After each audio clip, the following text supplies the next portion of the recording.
how to pin a group chat in Messenger. So if you want to pin a group chat in your Messenger, then first you need to open up your Messenger application. And here, if you want to pin a group chat, then let's see. First, you need to tap and hold on to your group chat, and then here you will have an option. So if you want to pin, simply open up your group chat. Once you open your group chat, now here you will have your messages, right?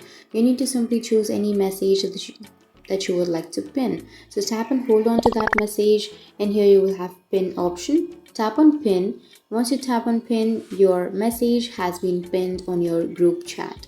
So if you want to see all of the pinned messages, then you can go for the upper right, which has that info option, and then you can scroll down, and here you will have view pinned messages. Tap on view pinned messages, and here you will have all of the messages that you have pinned. So that's it. That's how you can pin a message in a group chat. And if you have any questions, feel free to comment below. Thanks for watching.